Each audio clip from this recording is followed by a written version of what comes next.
here in Lagos with a background in accounting and years of experience in customer relation and project management. And Chidinma Ugu has successfully combined business strategy with creative design to build a fashionable brand rooted in Africa identity. Through Fabs Africa, she campaigns temporarily African fashion by blending traditional textiles and craftsmanship with modern.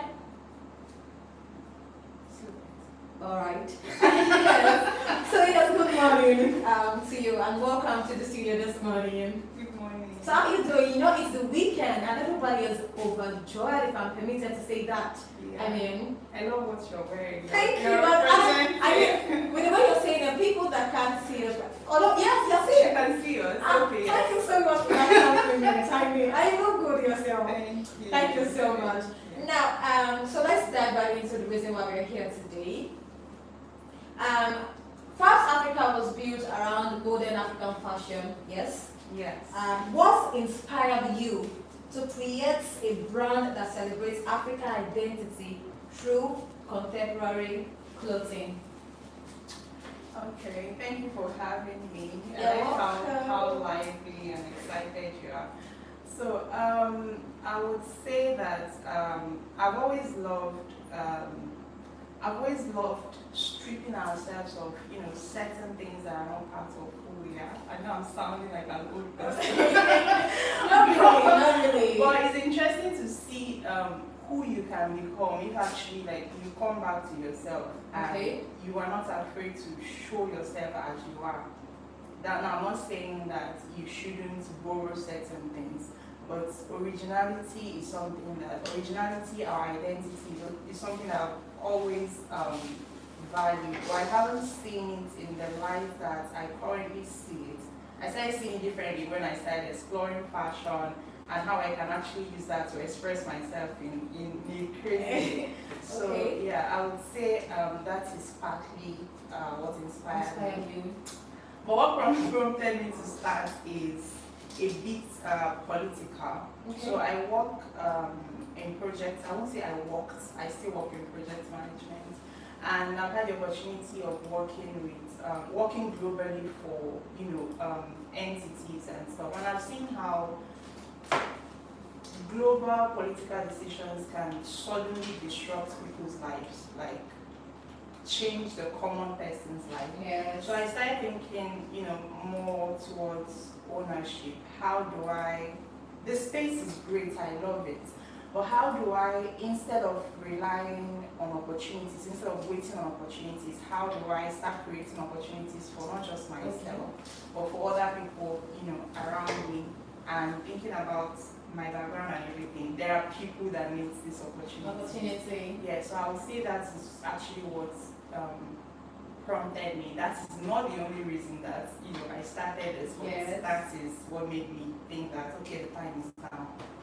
So many see fashion as purely artistic, and in reality, how critical is business strategy in ensuring a fashion brand survives?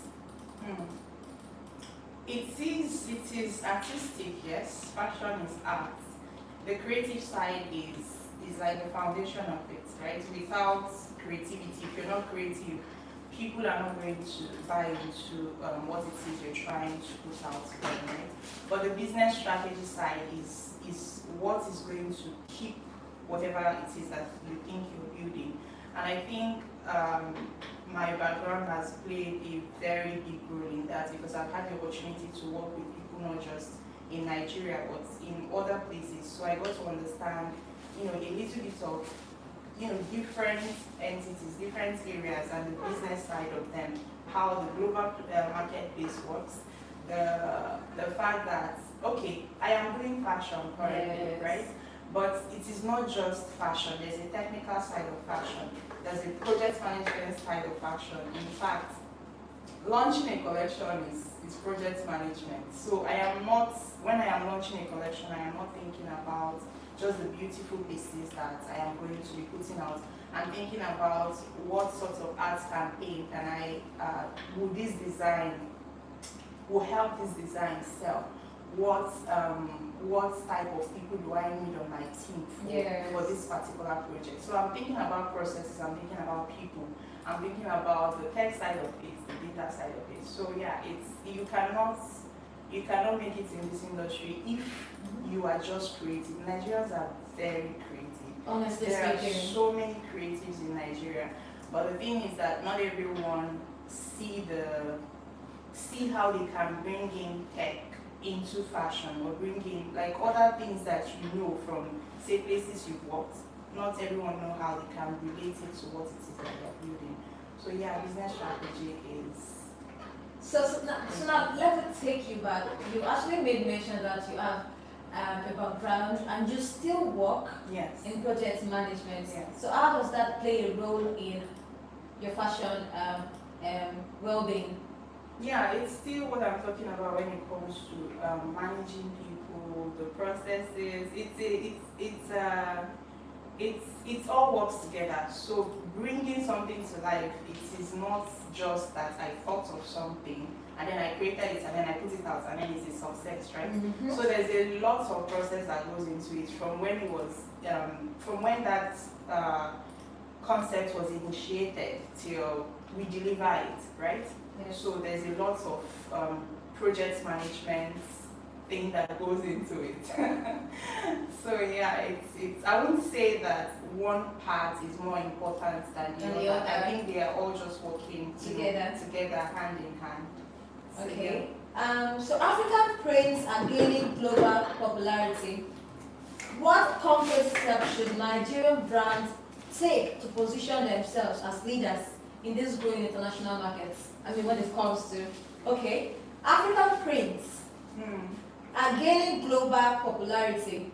Yes, if you agree with me. Yes. Now, what concrete steps should Nigerian brand like yours take to position themselves as leaders in these growing international markets? I mean, in fashion. Yes, I think we should start to own it more.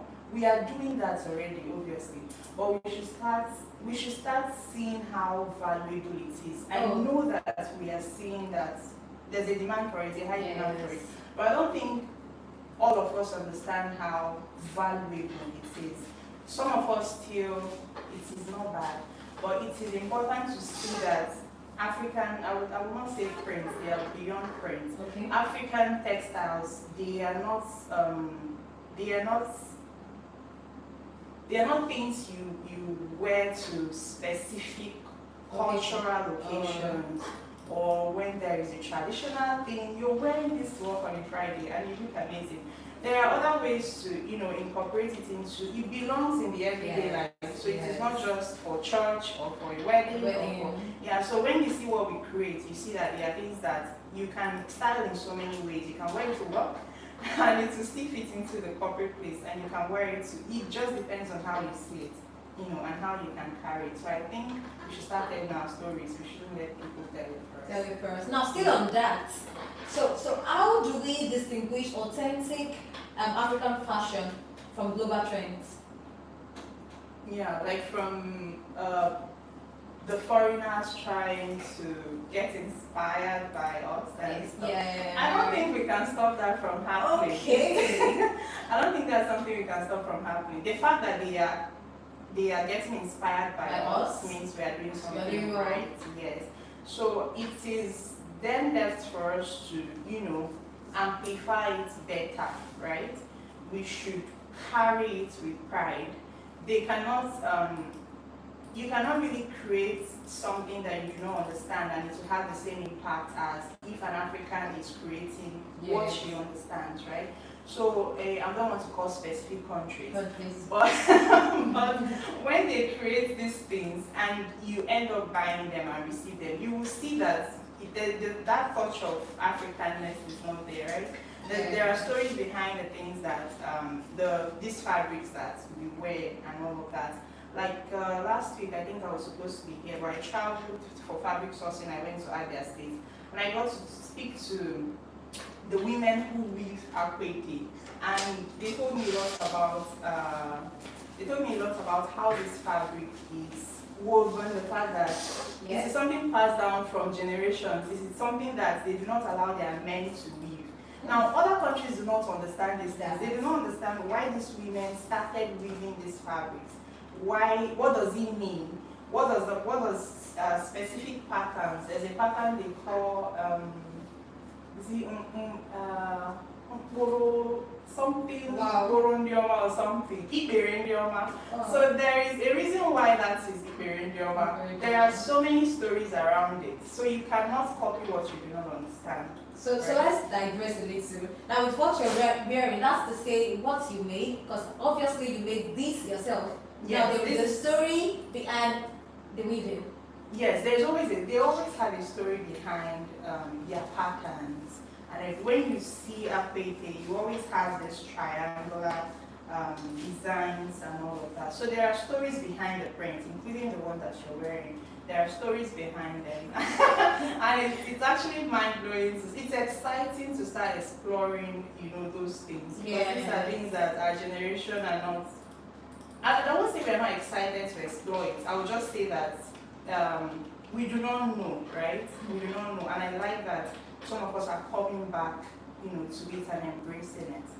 So how do you balance preserving cultural heritage with creating designs that resonate with younger, trend-driven consumers or customers?